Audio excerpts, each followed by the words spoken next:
Good morning, church. Oh, you guys sound way better and you look way better than that early crowd. So the early bird does not get the worm, man. I'm so excited that you're here today. How many of you are excited you're here today? Woohoo! I pray that you had a blessed Thanksgiving, and after this last, time change, what's that called? Daylight saving, whatever it is, but how many of you kind of struggled with that one this year? Anybody else? I get kind of tired of it, but I think after Thanksgiving, they ought to create a law where we could set our scales back 5 pounds, just saying, just kind of throwing that out there. I think that would be better than the whole daylight savings time thing. I'm thinking, man, if you need to get up earlier, just get up earlier. I mean, why do the rest of us have to change our clocks for the 5 people that might? No, I don't know, but I'm off on a tangent, and I'll try not to do that too much today because I want to get you out of here, right? And but Rachel and I were blessed to spend this last Thanksgiving with 4 of our kids and our youngest grandson, Everett James Corley, and I'm going to go totally grandpa on you and make you watch a video. Check out Everett James.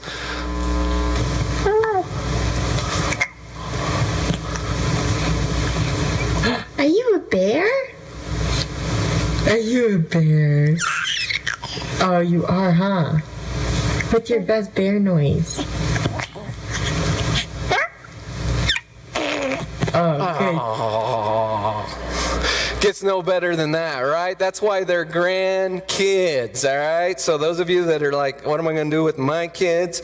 You wait for that, and it's worth it, and he's the smartest kid ever. I mean, at 2 months, growling like a bear, all of that.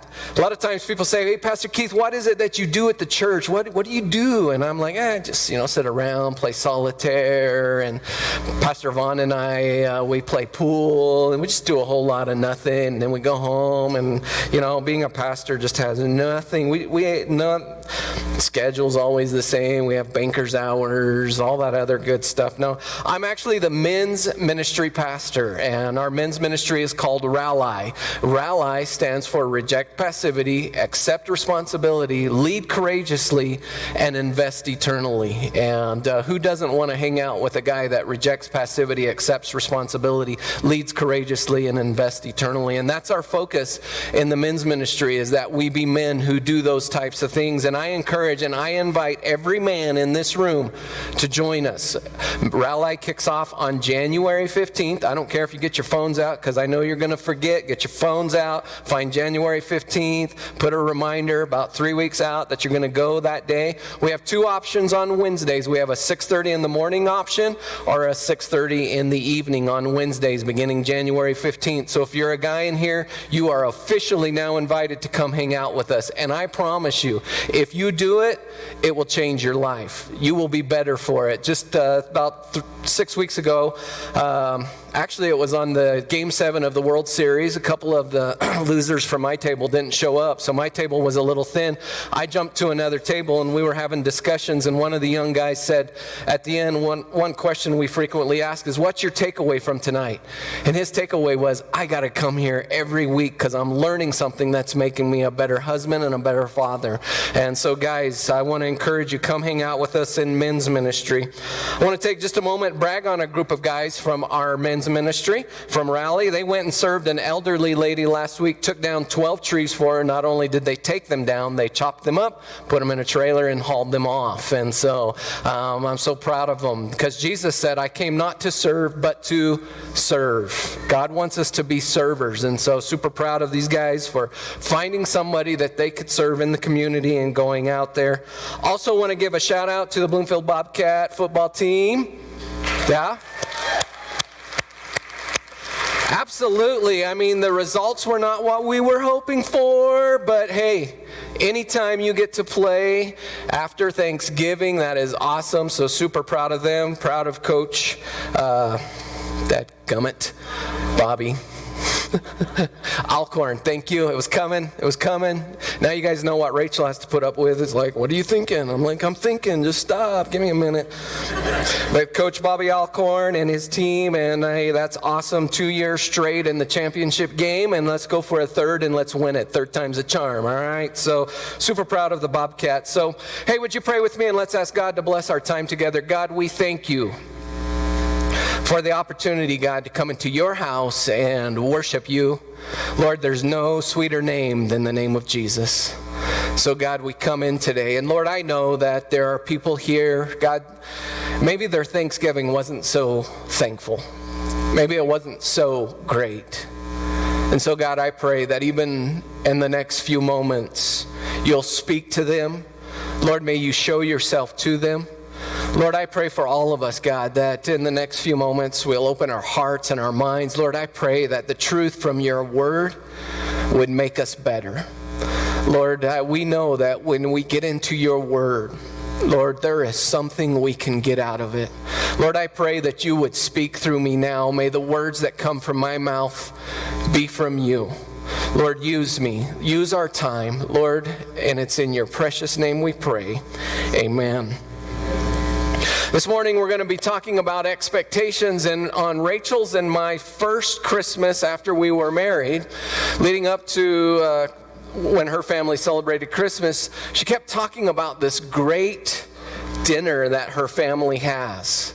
And so Rachel's Hispanic, I'm a gringo, and so I'm thinking, you know, oh, that sounds cool. And I even went so far as to skip a meal that day because I wanted to eat a bunch of food. And so I'm thinking, you know, maybe prime rib, maybe some potatoes, maybe, you know, some green beans and whatever. We show up, and I remember walking into the room, and there's pozole, there's Chicos, and you gotta, you know, because I'm a gringo, so I gotta, like, Chicos, try to say it with a Spanish accent so it really sounds right, which to me is really just popcorn and water, all right? I mean, I'm just telling you, I don't know about you, but that's what I'm like. I'm standing there and I'm like, this is it? This is what you were excited about? I mean, I'm like, oh. Red chili, green chili. The chili was so hot, I'm like, you know, and I'm sweating. I'm over there, and it's just like, and I'm like, really? What's so great about that stuff? 30 years later, though, man, I love that stuff. It's good stuff. I love it. And so it just grows on you, but it wasn't what I expected. And I bet none of you have expectations of your spouse, of your boyfriend, of your girlfriend, of your in-laws for sure, right? Nobody has expectations of our in-laws. Nobody has expectations of our bosses. Nobody has expectations of our church, of our neighbors. And actually, it's just the opposite. It isn't that we don't have any expectations, it's that we have so many of them that we begin to trip over them. We think our spouse ought to be this way. Maybe our boss should be this way. Maybe our churches ought to be this way. Maybe our kids, they should be this way. Maybe the neighbor's kids, they should really, man, the neighbors, they need to do something about their kids. I mean, I'm just telling you, man, it's got to stop. Boy, if those were my kids, I would. Or about those pastors' kids? I mean, shouldn't they walk on water? It's Jesus, the pastor, and his kids. I mean, shouldn't they just be perfect? Right? I mean, they would never run around in the church. Or maybe we think he's too much that way or she's too much that way, and for sure the in-laws are way, don't be elbowing them. I see you sitting by some of your in-laws. But maybe they're way too much that way. And we all have expectations, right? And I can prove it. If a guy walks through his house with his golf clubs on his back, what does his wife ask him? Where are you going? Right? Oh, I'm just going to, I need an extra workout. I'm going to go mow the lawn with my golf clubs on my back. That's where I'm going, hun, because that's what I want to do today. I want my lawn to look like a golf course. So if I put the golf clubs on my back, it's pretty obvious, right? Where are you going? I have expectations. One of my expectations is I love to go to the movies, and I love to have all my snacks and everything before the preview starts. How many of you are with me?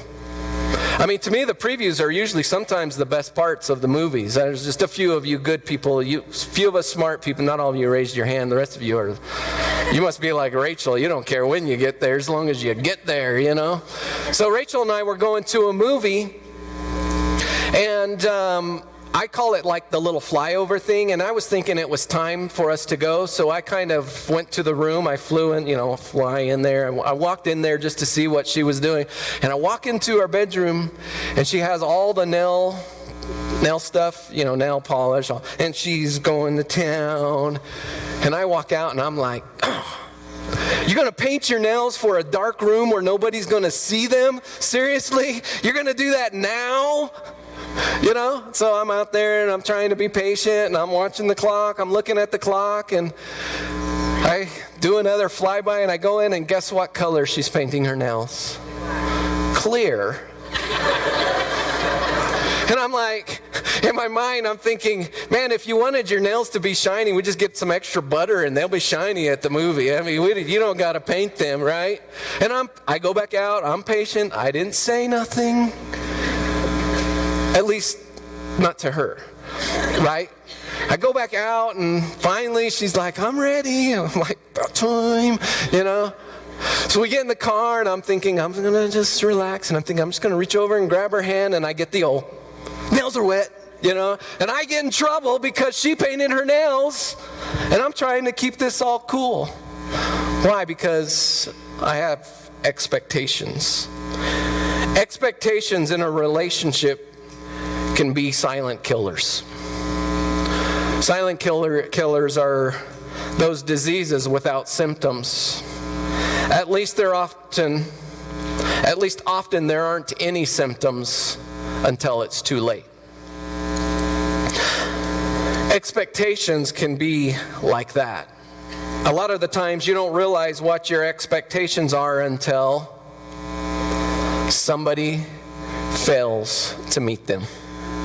And when somebody fails to meet your expectations, do we stand back and go, my expectations weren't met? No. We get angry, right? We feel hurt. We feel downright ripped off. Why didn't you blank? A couple of years ago, we did a marriage study by Matt Chandler, and he made this statement: all frustration in life results from unmet expectations. I want to read that to you again.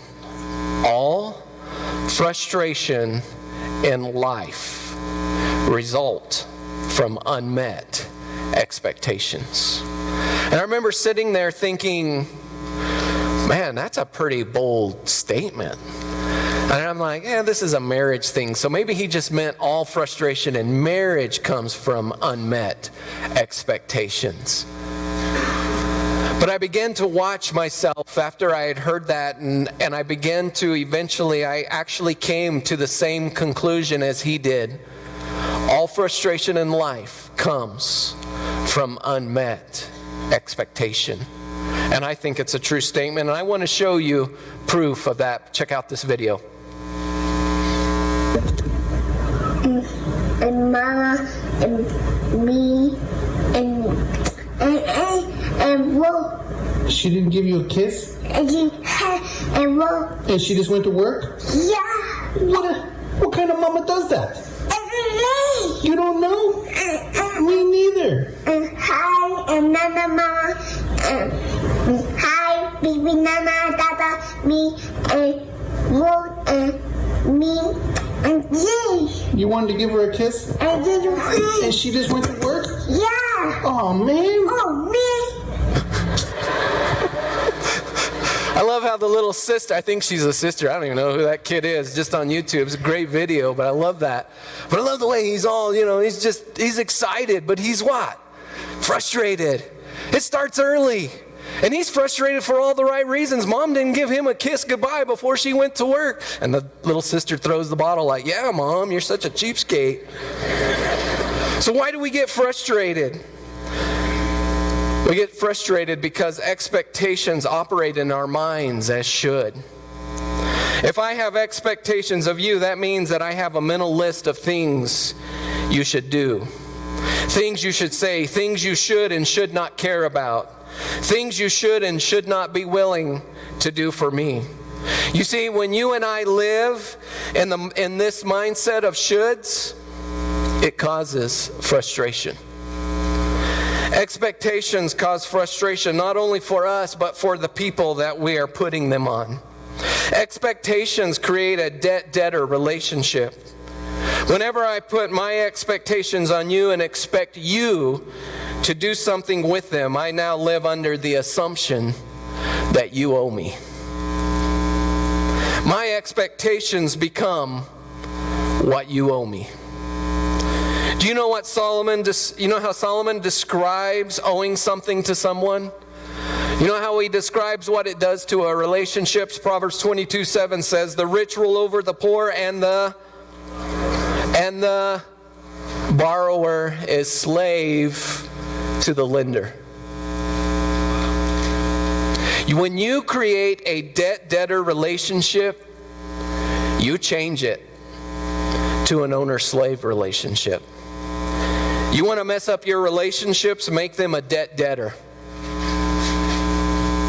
You'll screw them up quickly. So where do our expectations come from? We all have ideas and desires of how we want things to be. And there's several things that impact our ideas and our desires. One of the more influential is what we've seen and heard. What you've seen in other relationships, what you've seen modeled, what the people next door did or didn't do, maybe what you see in culture. The most prominent impact of our ideas and desires is what we've experienced. For many of us, it is what we experienced in the home that we grew up in. This is such a big deal, and it's complicated and it's emotional. Most of our ideas and desires are a response to what we grew up in and what we grew up around.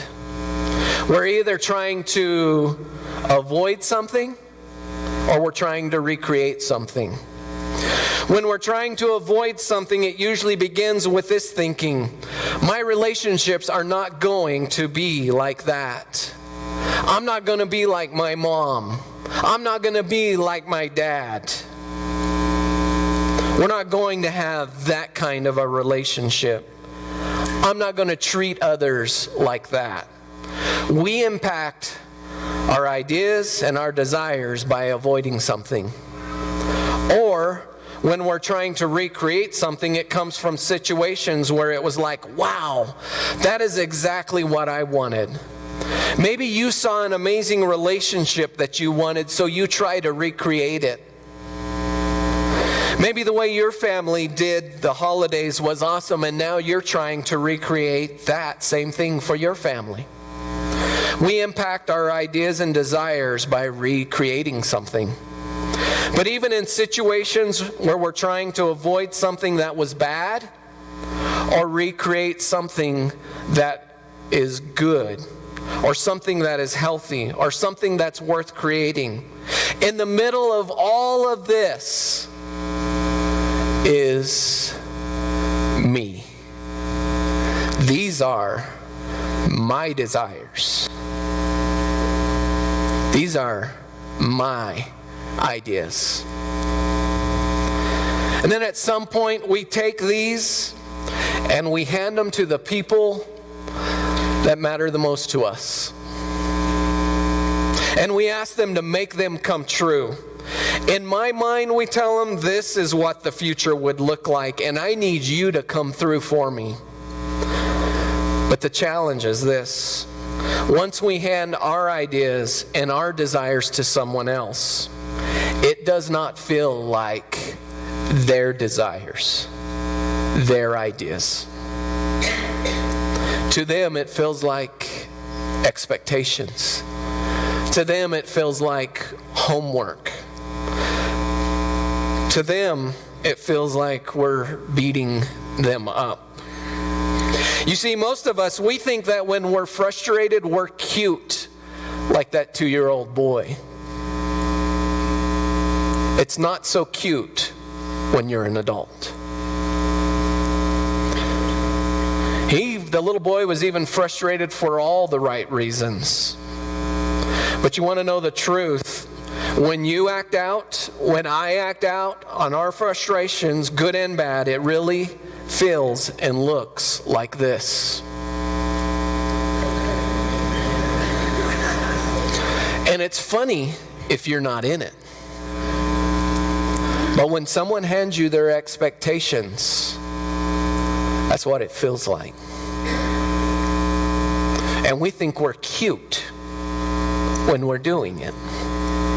Attempting to recreate or avoid something from the past transforms ideas and desires into expectations. Even in the best of relationships that have expectations put on them, there's going to be a collision in that relationship. When expectations are exchanged, we do one of 4 things. The first thing we do is we leave. This is not what I signed up for. You're changing the rules. You've switched gears. This is not reality. And you know what you do? You grab all your expectations and you cart them off to your next relationship. Or maybe the second thing we do is we win. See, a lot of us, we just want to win. So in most relationships, there's a stronger personality. And if that is the case, that person powers up and they win. They leverage what is called the 4 C's to unsatisfying and dysfunctional relationships. If you want a terrible relationship, listen to these 4 C's, and here's the prescription for a terrible relationship. First, you convince. You say, now look, I realize this is how you always dealt with conflict in your family, but let me tell you, this is how it's going to be. I realize you dreamed about, but honey, your expectations, they're not the right ones. Mine are. I know how the world works. My way is the right way. I mean, if you'll just trust me and live the life that I want you to live and become more like me, I mean, who doesn't want to be more like me? You'll be happier. If you'll just abandon all your desires, and just embrace what I want you to embrace, it'll all work out. And you convince, and you convince, and you convince, because you're like a barking chihuahua. The second C in terrible relationships is you convict. You convict because you make them feel guilty. Okay, I don't want to be critical, but that's really just stupid. Okay, I don't want to be critical, but did that work out for your parents? So we're not going to do it that way. Hey, I don't want to judge or even judge your family, but they're a wreck. So no, we're not going to do it that way. Or maybe you control. You control by using your powers to lead, guide, or dominate. Hey, it's my way or the highway. We either do it this way or we're not doing it at all. Or you coerce. You coerce by persuading someone to do something using force or threats. If that's where we're going, I'm not going. I'm just going to stay home. To coerce is to manipulate, use aggressive arguments, pressure unfairly, or threaten. If you want to win in the relationship, you convince, you convict, you control, or you coerce. And at the end of the day, only you will be happy. You see, when I win in my relationship, who wins? No one. When one person wins in a relationship, who wins? No one.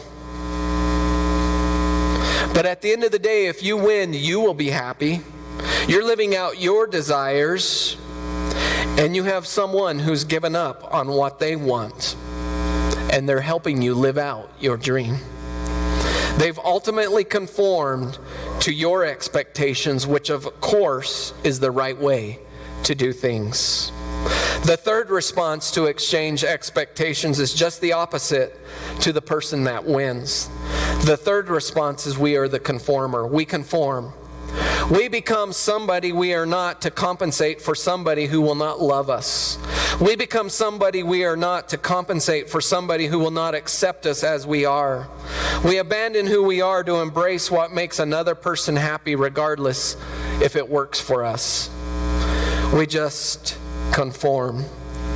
As long as she's happy, I'll deal with it. As long as he's happy, I'll just deal with it. The last thing we do is we compromise. And for most of us, we think this is the goal. You just compromise. Maybe you've seen this model. Your parents were not really happy, but they weren't unhappy. They just got along. I mean, isn't that the way the world works? Just can't we all get along? They just figured out, because in a compromised relationship, you do your part and I will do my part. And I'm going to make sure that you do your part, and you're going to make sure that I do my part. Because in a compromised relationship, there's scorekeeping. Everyone's keeping a score. In a compromised relationship, it's a bit contractual. I know we agreed this year is my year with the family, and next year is with your family, and we've compromised, we've already decided, and that's the way it is. And we're just gonna compromise. You see, when expectations are exchanged, we do one of these four. We leave, we win, we conform, or we compromise. The ultimate problem with each of these is that they're relationship killers. You want to kill your relationships? Just do one of those four things. So what should Christ followers do with our expectations? What should we do with them? I've read this quote by Joyce Meyer, and I think it's so cool. The life you have is the one you have, and hating it is not going to get you another one. I just love that. That's just some truth right there. You can hate it all you want. You're not going to get another one, because the life you have is the life you have. Stop running away from the things you have and learn how to embrace them and enjoy where you are right now. Rachel and I were at college, and we came home one Christmas from college to visit family, because our families are all here, and her family attended this church called Pinion Hills Community Church. Yay. No, I'm just teasing. And they did a Christmas Eve service. And my family, we played lots of games, and so on Christmas Eve, I was just like, and she was like, hey, I want to go to the Christmas Eve service with my family, and I was like, okay, that's what we'll do. You know, and I went to the Christmas Eve service, and I knew a few people in the church at this time, and so when they see me, hey, Keith, how are you? Oh, I'm great. Liar. I was just there. I remember going in, and we sat over. I made sure I sat on the end, and I sat there with my arms crossed, because I could be at home playing games with my family. I'm going to be at church because her family's here. But I remember very vividly looking down at my kids, enjoying, laughing, having fun. And here I was, hating my life. Because this isn't what I wanted. But my little kids were enjoying this. You see, I thought that they would enjoy playing games better than going to church. And in that moment, I was hating my life. And you want to know who the only miserable jerk was there? This guy. And I had to decide in that moment. I remember looking down that aisle, looking down that row and thinking, wow, what a jerk you are. All your kids are enjoying this. Your wife is enjoying this. Your in-laws, well, we don't care about them. Your in-laws are enjoying this, but you're just there. You're hating your life. And I had to change it like that. And immediately that Christmas Eve service went from a bore to one of the coolest things. And I still have that memory in my mind. And it's a great memory. Once I changed hating where I was and I said, I'm going to enjoy this. And it became fun. I don't remember anything that they did. But all I know is Pastor Tim got up there and he did something funny. And it was hilarious. And it was good. So if you hate your life, if you hate where you are in your life, hating it is not going to get you a new one. You have to accept where you are. So I would say her statement this way: the life you have is the one you have, and expecting others to change it is not going to make it any better. But better than Joyce, or better than the thing that I came up with, Jesus took all of the 600 Jewish commands, 600 plus Jewish commands. Jesus took all of them, and he narrowed them down to one. Because Jesus knew that we would struggle if we had to remember 600 plus commands. And he narrowed it down to this one, and here it is. Are you ready for it? As I have loved you, you are to love one another. That's it. As I have loved you, Jesus said, you are to love one another. Then the Apostle Paul took this one command, and in Ephesians chapter 5, he gives us how we take this one command and apply it to all of our relationships. And he said this: follow God's example. Therefore, as dearly loved children, and walk in the way of love, just as Christ loved us and gave himself up for us. Church, what would the four corners look like if we followed God's example? What would the four corners look like? Church, what would your house look like if you followed God's example?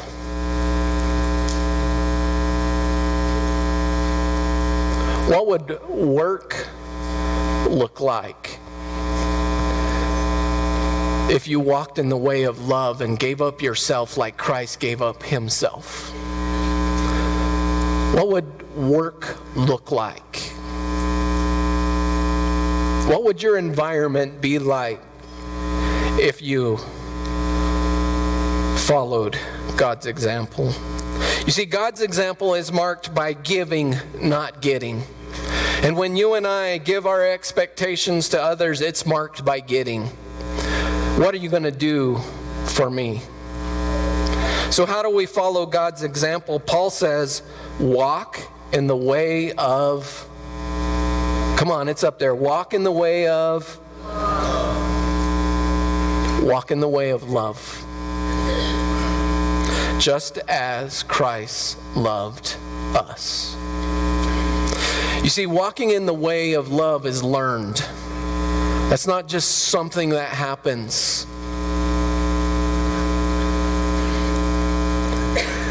You can't hope that just by osmosis or having good intentions that you're going to begin walking in the way of love.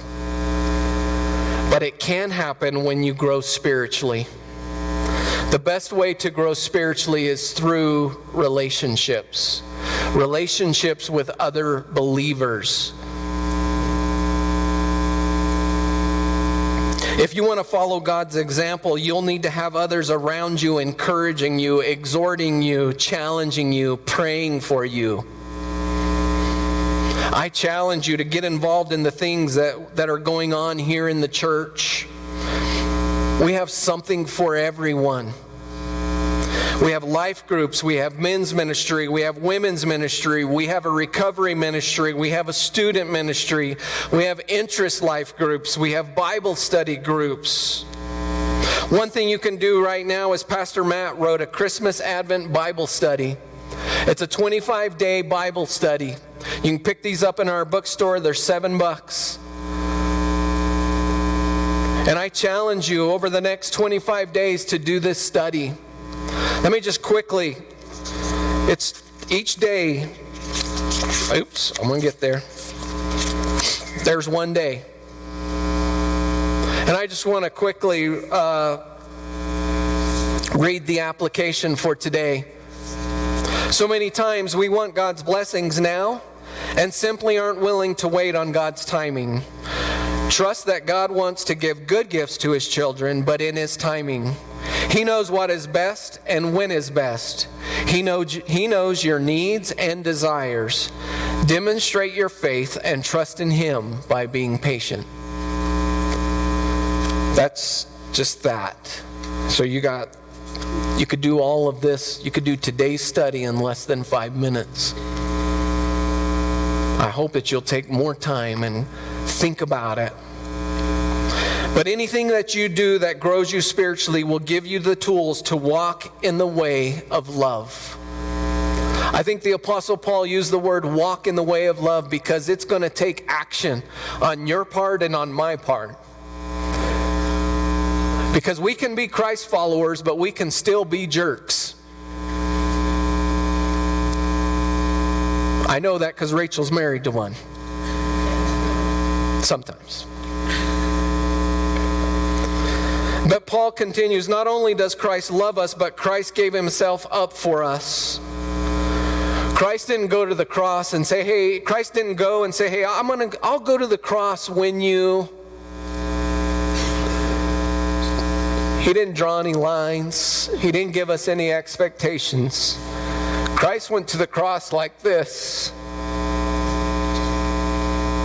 For you and for me. You see, Christ gave up Himself.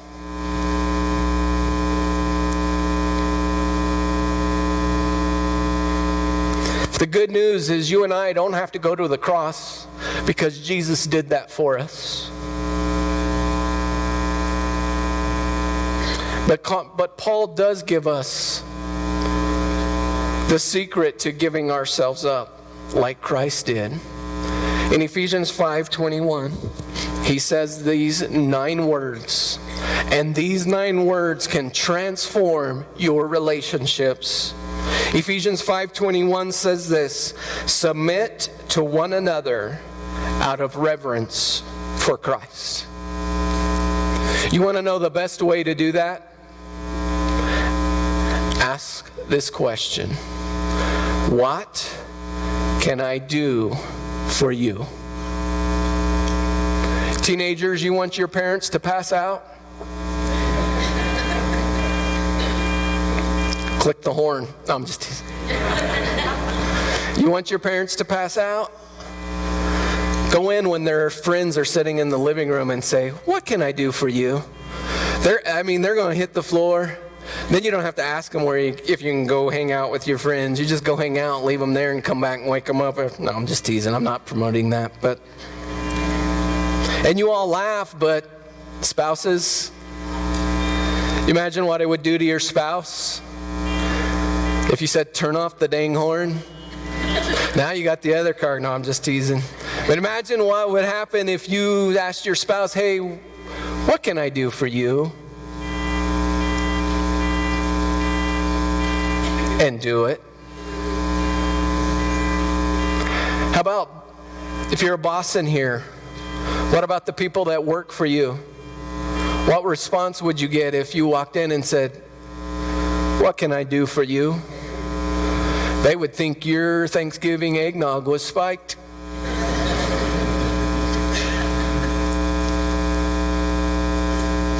How about your coworkers? You see, either we're going to walk into a room and we're going to bring life, or we're going to suck the life right out of it. Do you want to stop being frustrated with unmet expectation? Give yourself up as Christ gave himself up. Walk in the way of love as Christ loved us and gave himself for us.